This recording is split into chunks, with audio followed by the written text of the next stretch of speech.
Anna, thanks so much for coming on Outside the System. I'm not going to say I'm happy to be here. We agreed. You're forced to be here. We'll just take it for granted that you guys all know that I want to be here, and that's why I'm here. Otherwise, it would be Neil Sona's jury duty for unwilling podcast guests. That would be terrible. You've been drafted to be on the podcast. It's your turn. Yes, this is. I picked a number, and my number was tonight, and so here I am. That's a good preview, actually, for how your personality is on Twitter, which is where I first came across you many years ago, and you quickly became one of my favorite follows, not followers, but follows, because you are interesting. Like in terms of your tweets are never boring, but you're also a nerd, which which I really appreciate. But you're not like tweeting like academically, right? You're tweeting always with like, there's an audience. You're a performer, but you're like a nerdy performer. So that's why I thought you'd be a great guest. I love Twitter. I don't know if I will continue to love it given the current state of things, but definitely I've been having a blast there. And it's also a really interesting playground of experimentation with tone, working in public, but also being able to, just keep some stuff backstage until you feel ready to share it with the world, finding the right level of legibility. I always think that people kind of, emit a kind of dolphins song that the other dolphins pick up on. And often you don't know what that is, right? So, when you, Neil, you're tweeting something, there's a tone, there's a vibe, there's an ethos, an atmosphere around you that attracts likewise people. And I think for me, Twitter has been a kind of one of my fast experiments on being more conscious of the dolphin song and writing it consciously. Not because I'm trying to manipulate people. I would not benefit from attracting people who are so unlike me and what they're looking for in terms of communication, but that I wanted to understand what that is. And you understand it through, playing with the language a little bit. I think I am a nerd. I could probably speak about language for 3 hours, but it's been a very interesting experiment. And I've also learned at this scale how to create a safe environment for myself. I think for women there is a kind of sweet spot of being in the public eye where you have enough publicity that you feel very safe because nobody can really troll you. I mean, if somebody really tries to troll a very public woman, this woman, because she's public, she has some kind of leverage for protecting herself and people would care, right? But you're not public enough that, completely unrelated people would project whatever is on their minds on you, which I can see a lot of, women with a bigger profile than myself struggling with. And they seem often quite powerless when it comes to dealing with that. Yeah, and I think you've built this space for yourself where you are, at least from me as like an audience member, essentially, you seem pretty open and honest in that you're not just sharing, a highlight reel. Like you're sharing your stream of consciousness. I don't have highlights, Neil. But that's so shocking because, I've been in multiple situations in my life. I have a lot of like offline friends that I made through Twitter. I've been in love through Twitter. A lot of things have happened to me. I raised money through people. And that's one of the things I want to really dive into is like, actually, I even have like what you're doing now, Interintellect, is almost born through your Twitter community. I mean, I would say was born through your Twitter community in a lot of ways. It's a little bit more complicated. And I think for me, Twitter, rather than kind of a starter kit for an audience, acted more like kind of an encouragement machine or a catalyst because Twitter was a very dangerous adventure. And I went there and I thought to myself, can I handle this?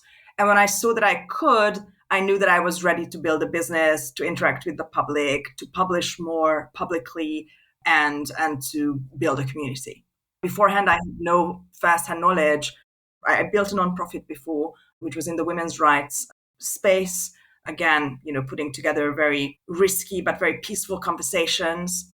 And that was in a different country, in a different time. But Twitter gave me this enormous self-confidence, maybe overconfidence at the time, that, whatever is thrown at me, I will be able to handle it. And I have to say, like, of course, there are a lot of challenges around Interintellect. We're a pre-seed company. We've just built a small team. All the ups and downs and startup roller coaster situations are happening. But community management has never been one of the challenges so far. We've done thousands of events at this point amongst complete strangers from the internet, often meeting for the first time. And we had one incident, which again was completely unrelated from it was unrelated to us. It was about a host and the host's own following, and we handled it in 1 second. I could say that we had zero incidents in the past 2.5 years. Wow, that's impressive. I mean, so maybe we start with you sharing a little bit more about Interintellect and the goals, what it does, who joins, and yeah, just how it works. Because I've been a member, I've been to salons. You can maybe explain what a salon is too, because I think as a term, I think language is something you're very good at, and you chose that word on purpose. Salon it's not, hey, come join the Zoom meeting about topic X. It's join a salon. It conveys something higher and better and, something, I don't know, something you want to be a part of, right? So yeah, maybe just talk a little bit more about that, and I'll stop being just a testimonial of Interintellect and let you share some. Oh, Yeah. appreciate it. I mean, I love the word salon. It means a small room in French. Salle is a big room, except when people think that they will get a haircut at Interintellect or their nails done. I mean, I've been obsessed with dialogue since I was 5 or 6. I wrote my first play when I was 6. I tried to translate Shakespeare plays when I was 9. I was a very strange child. And I always thought, because my parents were in entertainment and creating television content, basically, I always thought that, I will just write dialogue for fictional people, characters. And I wrote screenplays, I wrote plays, I worked with screenwriters and directors on their stuff. And it was really only maybe mid 2010s when I felt that, having worked on that stuff and a lot of NGO work as a journalist, so kind of like one foot in the arts, the other foot in social sciences and kind of social improvement, I felt that I didn't really have an excuse anymore not to get directly involved with the world, that this kind of meta existence of just writing and working at startups and teaching at university this was simply not sufficient for 2016. I basically looked at my own CV. Wow, what can I do? I spent my whole life looking at all the things that, all the shortcomings that I had and all the reasons why I'm not good or smart or fit enough to be involved in a leadership role with the world. And I felt that in 2016, all that kind of stopped mattering. And this was the year after the migrant crisis. This was the year of Brexit, the Clinton-Trump election, year. And I'm a political immigrant. I left Eastern Europe because of the same things. And I thought to myself, I'm not going to just sit on my bed and write novels while this is happening now in my chosen homes. And I just got busy. I went into, dialogue science. So I started to research mediation and dialogue from a scientific and kind of like neuroscientific point of view. That was the year of the AI chat boom when everybody was trying to build AI chatbots, and which kind of makes sense right now, right? And so I thought that technology is the sector where you can create the most direct and widespread impact, and that I had to go into technology and build something there that will directly improve the public dialogue. And at first, I wanted to do it through one-on-one conversations. I was experimenting with building a chat app that could somehow soften blows that people were at the time having in like chat situations, which was kind of a moment, the thing of the moment. I think people have greatly learned how to use these tools now, and it's much less prevalent. But there was no research. I think I found like a couple of master's theses and maybe one PhD. There was nothing. I mean, I was just doing my own research for 1.5 years, 2 years, and so gradually this idea morphed into what Interintellect is today, which is basically a rebuilding or a reimagining of the media space, the public square, through one conversation at a time. But these are group conversations where people from all over the world, all walks of life, all different time zones, can come together and discuss something that is unrelated to matters of faith, politics, ethnicity, anything, any other way in which people might feel, different or divided from one another. And we can just like put those aside. And the past 2.5 years have been around experimenting with the choreography and the code of conduct and the format of these things. So it feels extremely natural. We almost never moderate, and it just creates a space where people can be at their kindest, most curious, and most patient. Interintellect's goal is to be the space where the best conversations on the internet happen. My insight here is that there have always been, or there had always been, good conversations on the internet, but it was rare, random, and risky to find them. Yeah, like random forums or something. Absolutely. Yeah, you could kind of stumbled upon good stuff on the internet before. And so we built this curated marketplace for artists and intellectuals, public teachers, people with the ambition to learn and teach together, without end goal, without certificates, without any pressure. And everything you click on Interintellect will be good.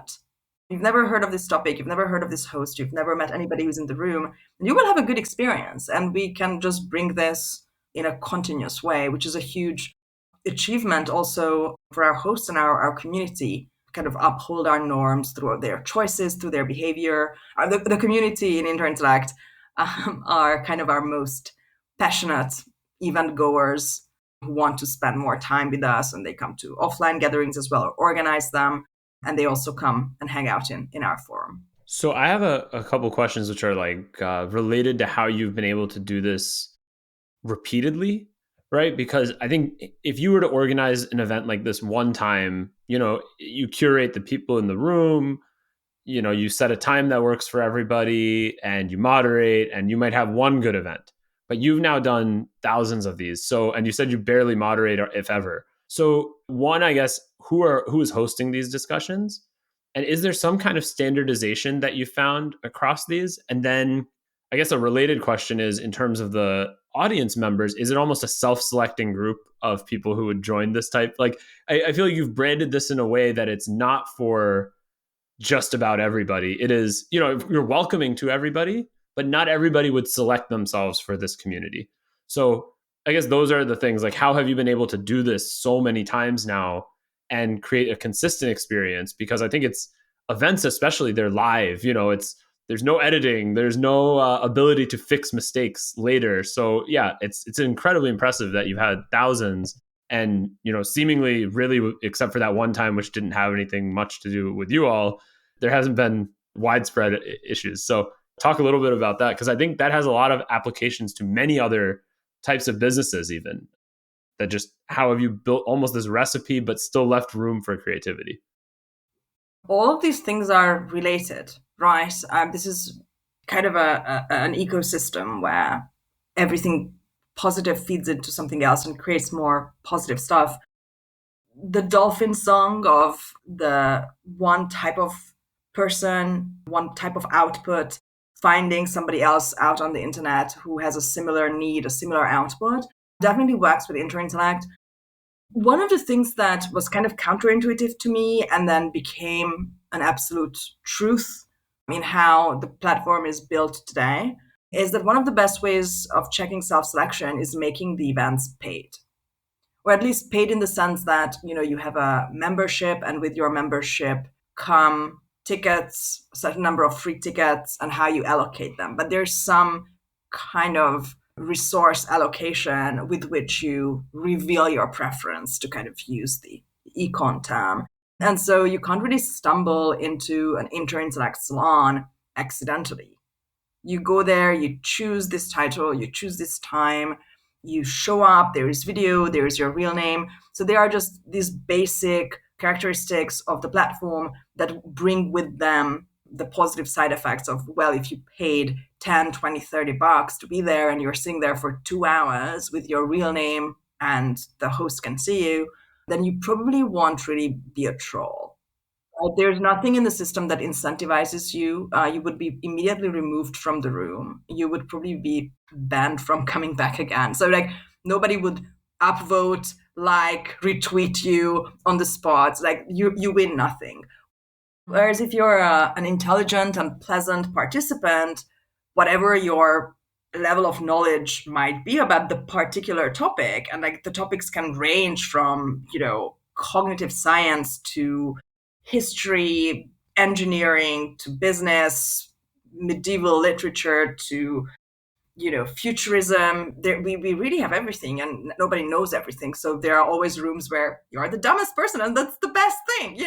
You want to be in a room where hopefully at least sometimes everybody's smarter than you. So there are just these there's this incentives engineering or fine tuning that I really deeply believe in. And then we have a very simple code of conduct, deeply inspired by Quora's. So we really liked how Quora approached this.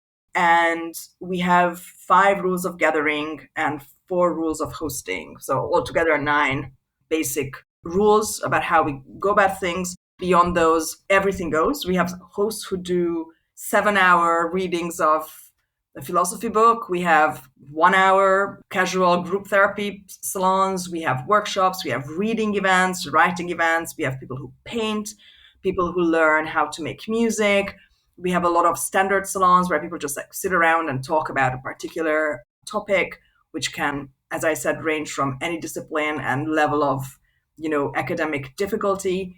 Our hosts, as you asked about our hosts, we are extremely wide and try to provide a very similar care resources to everybody.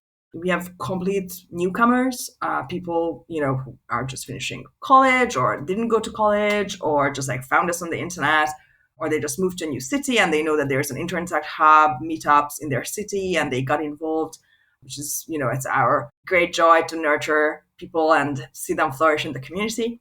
And then we have mega celebrities, Steven Pinker just did an event, James Clear is coming January, Tyler Cowen is doing another event.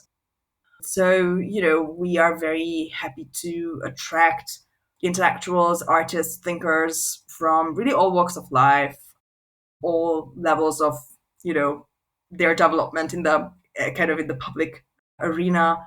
But also it's, we're very culturally, ideologically, politically diverse.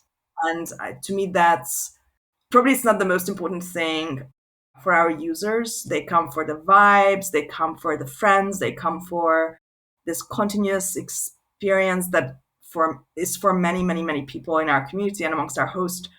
That's their only like stable, fixed, secure thing in this chaotic world right now. And we see extremely deep relationships forming. A lot of people are getting married in Interintellect to each other that they've met there. Interintellect, yeah, we have Interintellect where people can bring their baby to the salon.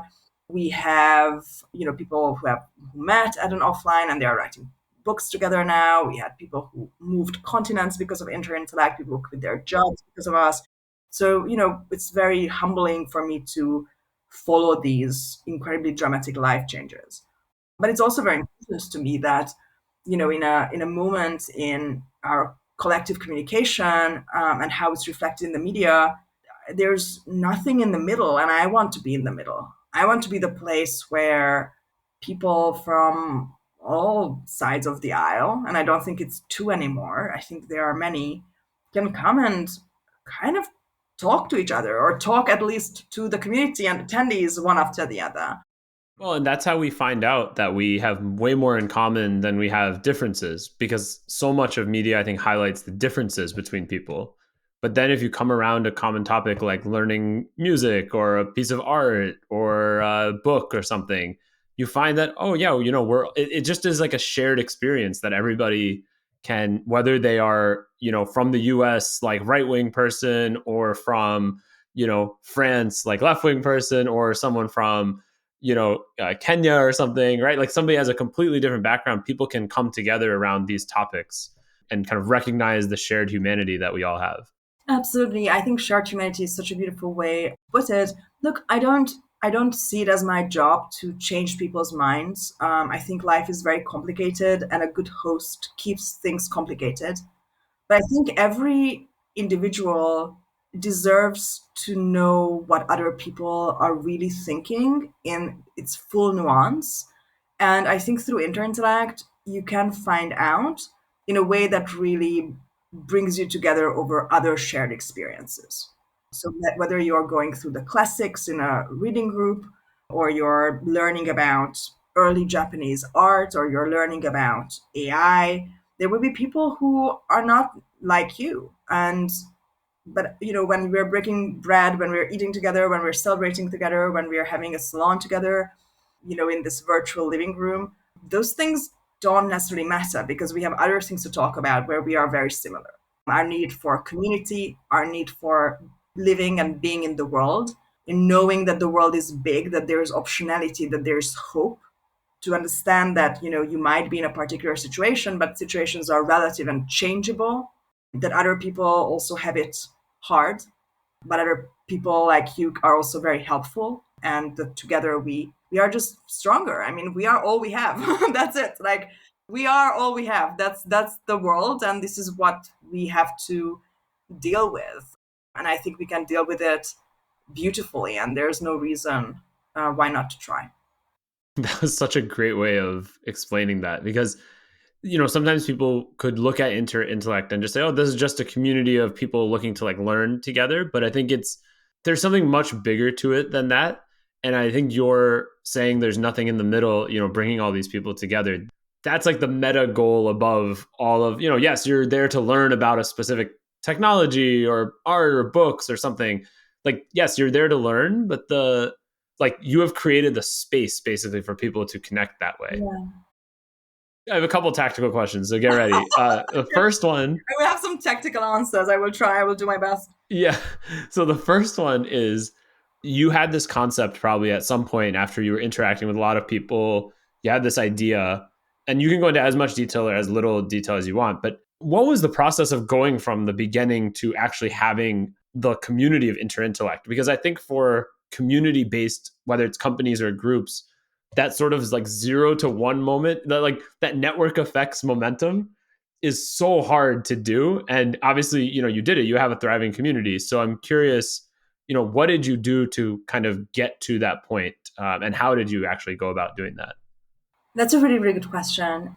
I think I had two really deeply pivotal moments that enabled Interintellect to exist. One was in February or March 2019, and the other was, I think, November, December 2019. So 2019 for me was a formative year in kind of unthinkable ways.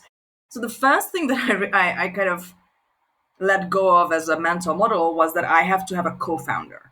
I really came into startup land through reading about Sam Altman and YC, and I was desperate to get into YC. And I was desperate to build a company that YC will like.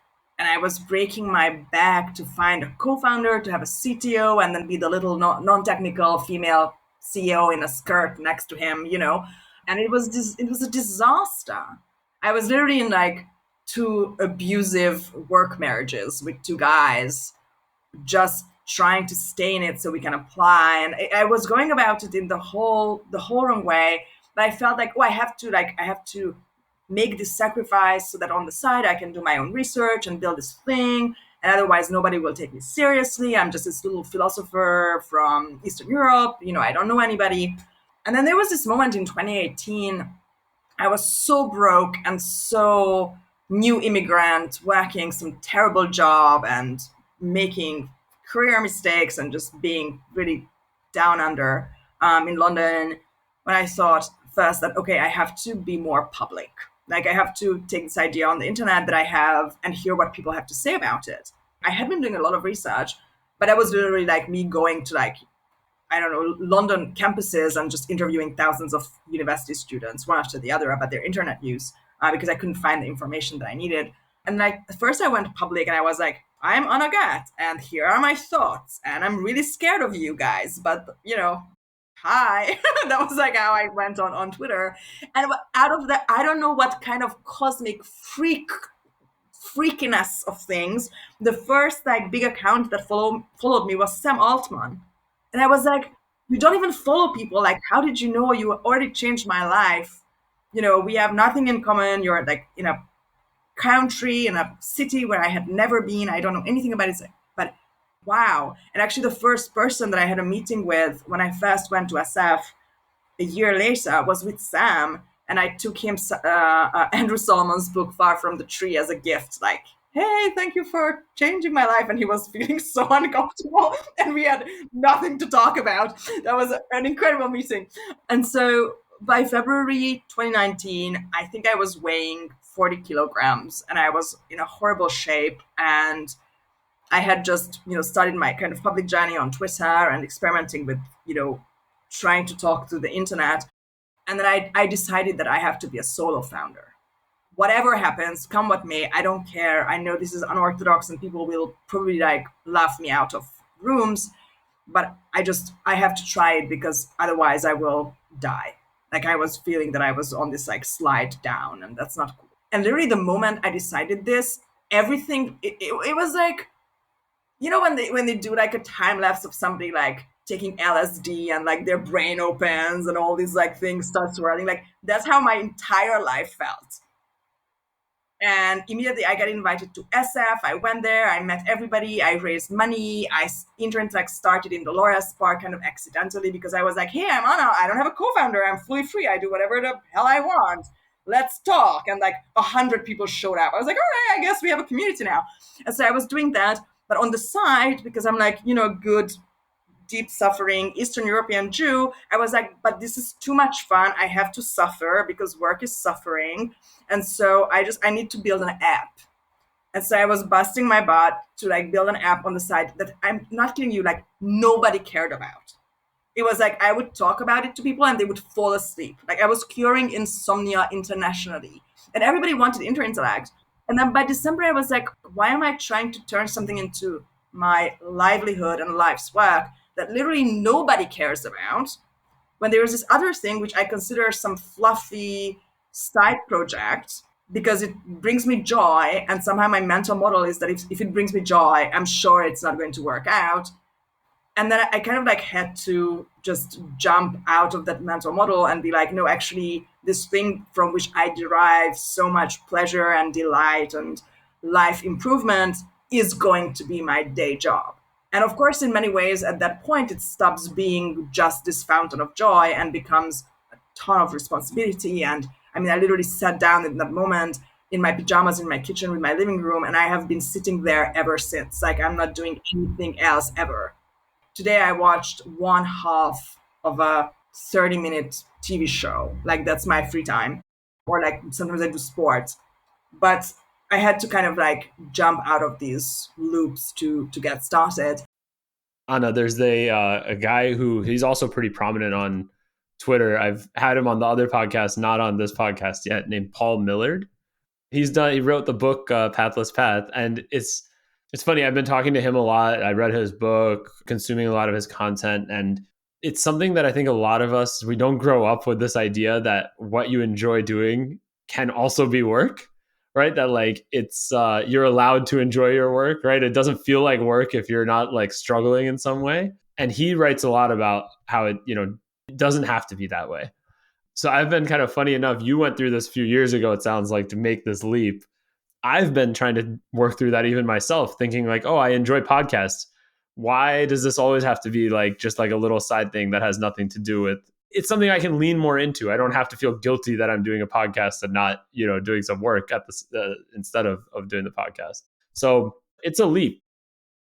Yeah, I think when you're a millennial, it gets sometimes another kind of twist that is probably a really unique thing for our generation, which is that, if you watch a documentary or read the autobiography or biography of a famous boomer, they will always talk about how, their parents were, lawyers or clerks, so there was something that's relatively monotonous as a job. And then the son, the daughter rebelled, became a scholar, a rock star, whoever gets to write an autobiography or gets a biography written about them. And that's pretty straightforward because they're like, oh, here is my father or my mother in a job that they hate. I want to go and shout on a stage and get paid a lot of money for it. And then it's kind of intuitive, like, okay, I love doing this, and now they are also paying me for it, and that's great. I'm the child of those rock stars. So I grew up with people who had turned their hobbies into their jobs, but they did not seem happy. And I was definitely not happy about what they were doing or that world.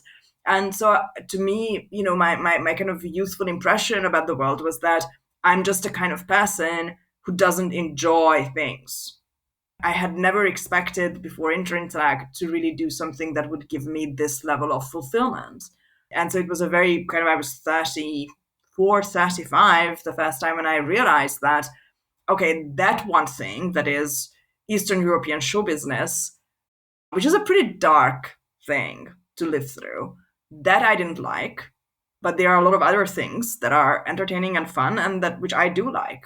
And in some weird way, Interintellect is the combination of these sensibilities. It is show business, it's not education. People come to us, instead of binging Netflix for the evening, they phone in, they listen to, somebody talk about Aristotle all evening, bring a glass of wine, their cat, their spouse, put their feet up. It's for fun. You're not getting a degree afterwards. This is not a networking event. This is not a dating event. There's no goal. It's an infinite game. The goal is that you can continue playing. So it is in the entertainment bracket from like an economics point of view. It's serious and it's for, it's for a specific kind of entertainment seeker. I like to say that we compete with Netflix. We are trying to steal, once a week their self-respecting customers. I'm curious how you went through this transformation, or if it was even a transformation for you. But school does, at least in American schools, I can't speak for how other countries do their education system, but at least in American schools, there is there's something about it that hammers the joy of learning out of you in the way that we learn. And I think, a good example is me, and then I would say a lot of my sort of friends that I've met over the years as well, who read now as adults, went through a period where we read a lot as children. We hit a certain age, and at that point, reading became something you did for school. And then you don't read again unless it's assigned. Teacher assigns it, you have to read it, fine, you read the book. But you're not reading for pleasure. You're not reading for your self-learning. You're not reading for your curiosity the way that you might have done when you were a child, until you almost unlearn that behavior as an adult. And I got very lucky. I stumbled upon a couple great books when I was 23. One is The Tiger. I'm forgetting who the author is, but it's just basically a story of this man-eating tiger in Russia and how it was incredibly difficult to hunt this tiger. Like, it's a nonfiction story. I'll put a link to it in the show notes. I'm blanking on who the author is. And then another one was The Confederacy of Dunces, which is a great, hilarious book, which I didn't know a book can be that funny. And I read those books when I was 23, and all of a sudden I was back into reading, really loved it.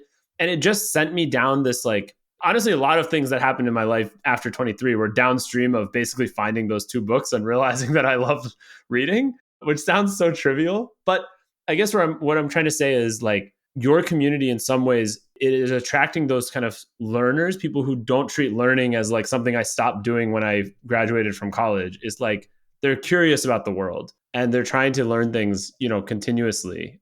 Did you go through any kind of transformation like that? Or have you always been kind of intellectually curious and interested in having these kinds of discussions? I think what matters is, what is your revolt? For me, the revolt was that I read, and I read way beyond what was permitted or advised for a girl to remain marriageable. I was like, I grew up in an environment where there were a lot of books, but that was not the way to get ahead in life. And I remember just thinking, everybody shut up. I'm going to consume the bookshelves. And I did. And then when I was done, I went to the library and did it there. And I just did this until I was, I don't know, 23. And I revolted. And I loved school because I had a kind of platonic ideal about what school is in my head. And it was absolutely not met by anything presented to me by the real world. The fantasy was so strong that I just lived in it. And I think in many ways, Interintellect is like a fantasy school. It's the Hogwarts. It's for people who like the school inside their heads, but the school doesn't exist in the world. or it exists, but only for an extremely brief period of time when you're in, I don't know, you're doing your master's and there's a book club. Then for me, the other revolt was what happened to me in my 30s. I had maybe like 3 revolts when I was in my 10s, or even earlier, maybe like 6 plus. Then reading and accumulating knowledge was my revolt. Sitting down and teaching myself English, and learning languages, and like reading actual like dictionaries and encyclopedias on the floor. That was like my teens. I was very cool. Then in my 20s, the revolt was literally rock and roll. Like I went into the music business. I stopped getting up during the day. I only did at night. I was managing rock bands, and I was still reading and writing, and I had a career as a journalist and a screenwriter, but it was very, like, I really wanted to kind of live out the Dionysian in myself, and because I think I have a good sense for business, I kind of did it in a businessy way. But I had a lot of fun. It was a very interesting discovery of mine, that Visa Versami, who's a good friend, Interintellect host, and was, always kind of the doula of Interintellect as it came to be, that he also worked in music. And there's something extremely primal when it comes to community that you learn when you work in music. And Visa also learned everything that he knows about community in that environment, when it's such a literal thing. It's not a community like the community of people who like war and peace, which is kind of this fluffy, ethereal thing. Community around a band is an actual audience who like come out, flesh and blood, wait around, in the cold, and then go and stand for hours listening to that band, and then stick around until, the early morning hours. And you learn something extremely real about people and gathering people through music. But in my early 30s, I had emigrated, and I was really, setting myself up for a life where, I would be this very meta level person, passive intellectual, writing from bed, writing my plays, and then maybe having a day job on the side, and then at some point, being discovered through my writing, or retiring into an academic job and just telling people about the world. I think my last revolt until now, the revolt of my 30s, was definitely about leadership and stepping up to, taking a more active, direct role in the world, and having the audacity to think that I can make a change and I can be useful beyond words, going from word cell to shape rotator, probably. And it has been a great unlocking experience for me. And I think there's something about revolt in Interintellect.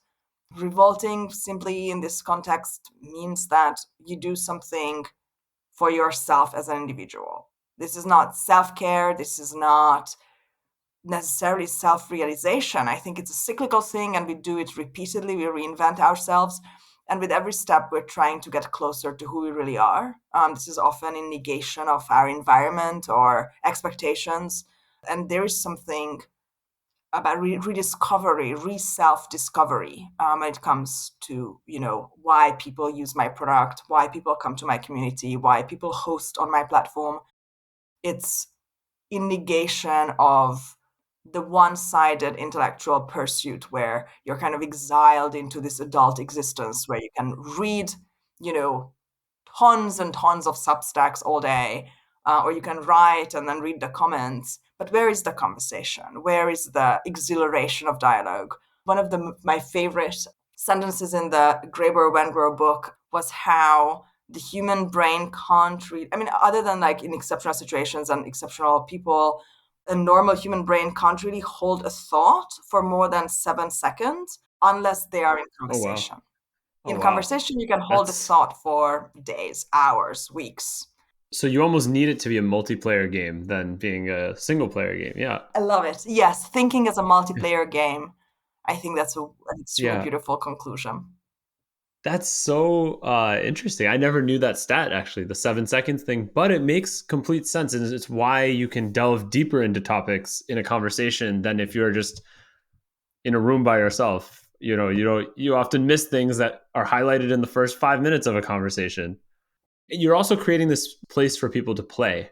And play together, not in this world of I can just sit in my dark room with my laptop, read Substacks, listen to podcasts or whatever. And podcasts are good. I mean, I think there's a place for them, but they're not a multiplayer game in the same way. It's not a conversation. There's no back and forth. So I think you're truly building like almost a new kind of it's not a new kind of media, but it's like a new place for people to explore these ideas, like almost as you said, like the middle, but even the middle of various types of human interactions.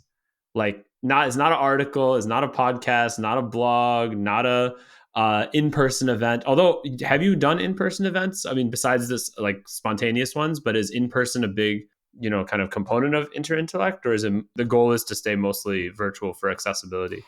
Both. So most of our events are public and online, and anybody from anywhere in the world who has internet connection can join. But we do have a very active community, and the community organizes their own local gatherings in myriads of places, from Bangalore to Berlin, from London to New York, from Singapore to SF. And I myself hosted a bunch, and people love to travel around the world, meet their Interintellect friends, and run events. These are sometimes just like lunches or picnics. Sometimes they have a theme, a topic. The ones we are doing in New York City and soon in Austin are a little bit more serious, and they sometimes even involve special guests. London has workshops. SF sometimes just has like a cookout. It's lovely. IRLs are members only, just for the safety and comfort of everybody. And we definitely want to be like this worldwide campus where everybody. You can't really be airdropped into any city in the world where there are no Interintellect, are kind of your instant friends and That is conversation such a cool partners. idea. Yeah, that's such a cool idea that anywhere you go in the world, there could be a Interintellect group. So if someone wants to join or get involved, they've listened to this episode, they say, oh, this sounds like a really great idea. What is the next thing that they should go do? Is there a, like, what's kind of the process for someone joining? Sure. So we see multiple different user journeys. The most prominent ones are either just seeing that one of your friends or your friend's friend is hosting an Interintellect salon. You click on the link interintellect.com/salon slash something something salon title, and you buy a ticket and you receive the ticket via an email, and then you go. Um, and then people usually fall in love and buy a membership. They can get like monthly, quarterly, yearly, or become a super supporter. And then they, get access to the community, offline events, a bunch of freebies, a lot of discounts. I think it's really worth it. But some people, start a new newsletter, they start a new podcast, and they're looking for a place where they can have interactive, paid, creator enabler conversation space. And then they happen up on Interintellect and they create a host account right away. We really deeply encourage hosts to go to other hosts' events to learn, to compare, to get inspired, to make friends. People go very easily to somebody's event whom they know from other events. So we give free codes, free tickets to hosts as well. So these are the two typical ways through which people arrive. And then there are people who really just want to be in an online community. They might not even come to events much. They just hang out in our Discord, or they hang out in the Discord and also in their local Interintellect branch. It really depends on the person's life situation. A mother of three will have a very different use of Interintellect than a 20-year-old student, and that's fine. We try to create a space that accommodates as many people as possible. That's fantastic. And then the cost to joining, I know you said there's free codes as well, but the cost to joining is like an annual subscription, right? We are currently giving a 30% discount, so come to interintellect.com/community now. But the full price is $134.99 a year, $14.99 a month. So it's a really affordable thing. And we do give, student fellowships for special, if somebody has special requirements. There's also a micro grant that we're offering now. So we are just about to announce the first batch. This is basically like a stipend for doing research and traveling. Average size is like $1,000. So there are a lot of opportunities also for like financial aid if even our I think quite modest prices might be too high for somebody. And you can make money. If you're a host, you will make money with it. So Oh, that's so good. that's great. So for hosts, they can even, kind of monetize their knowledge in some ways or help use it to support their work. Almost all our hosts monetize their knowledge. That's, I think 90% of our hosts are doing the paid version. Yeah. I mean, I think it's very affordable. Speaking as somebody in the West, I mean, I could imagine if there are people listening who might be in, India or Africa or some countries in South America as well. Perhaps it may feel expensive for them. But that said, it's a way to access this global community that is very difficult to get in your home country, actually, no matter which country you live in. Even if you live in the United States or the UK or Japan or somewhere, this is a way to access people around the world who are similarly curious to you, and it feels like a force multiplier for your own personal knowledge. So yeah. I think so. And we see people, I mean, one of our India-based, very young, very smart Interintellect members and hosts just got scholarship from a New York City university and is now there. Being an Interintellect host featured prominently in his application for the scholarship and played an important role in his getting it. Wow, yeah. And then now when he's in New York, he has a built-in community as well of people who are people he may have already met virtually and now can interact with physically as well. It's like the global campus idea that you mentioned. Absolutely, and he did not feel alone in New York. He did come to a picnic in Central Park that I attended as well. It was just fantastic to meet them. A lot of the other India-based Interintellect members are currently traveling. They are, telling their stories on our Discord. Where is Vajresh? Where is Tanya? They are all over, and you can kind of track them in the location city channels on our Discord. Like somebody is like pinging Budapest or Berlin or Barcelona, meeting the local people. Who is in New Mexico? I'm going to be in New Mexico. I know I'm in Mexico City. Oh, okay, okay. And then, yeah, you get the photos of people meeting. It's lovely. Wow. Yeah, and I will put links to all of these things in the show notes. So even the community joining link, the website, your Substack actually, which is quite interesting. And then my favorite blog post that you've written, which I encourage everyone to go read about Despacito. Just very, very interesting way to break down that video. So I won't give people the spoiler alerts, but she somehow managed to take a video about what she calls it butts and do a think piece on it. And it's fascinating. Why would billions and billions and billions of people watch something where there are so many videos about butts? Obviously, Despacito's video is about faith and community and love and homeland, but you have to watch it and read my piece to find out. I did that yesterday as prep for this episode. I read the piece. Well, I read the piece first. I had watched the video in the past, but then I rewatched it after reading the piece, and you see all the symbolism, like the thing with the ocean. It's all there. Yeah. It's all there. It's so clever. And one thing that I really regretted after is like there's one movement that I think is really important that I didn't put into the article. Maybe I should write this down. So basically, there's this kind of overcut of, I think the woman enters the nightclub in this golden dress through the golden curtain. So it's obviously like, Venus comes at night. And, the first part of the video is about the men's world and the men's family and friends. And then the second part is the woman's domain. And so this is like, you get a flash forward of her entering the nightclub, intercut still with the children playing during the day. And then there's the Fonzie doing like a thrust with his hip. And it's so like obviously like they are telling you the future, right? Like she has just arrived, but the future that she will have his children already is told to you before they even start first dancing. I have goosebumps just talking about it because this is like, what early 20th century theorists of art history like Abu Warburg would call a pathos formula, where there are movements and symbols that are so deeply kind of entrenched in our minds that, it can be a split second three little split-second frames on one after the other. And in your mind, you already know that you're not going to watch two people hooking up. You're watching the beginning of a family, which is just mind-blowing that the human brain gets this, while the whole lyrical environment of the song is about two people like making love on the beach. So like there's nothing in the actual lyrics that tells you, but the video is about the nuptials, and the fact that you understand, and people want to watch this. Like people have a very limited amount of patience for frivolous things, because life is difficult and you really only pay attention to things that are matters of life and death in life.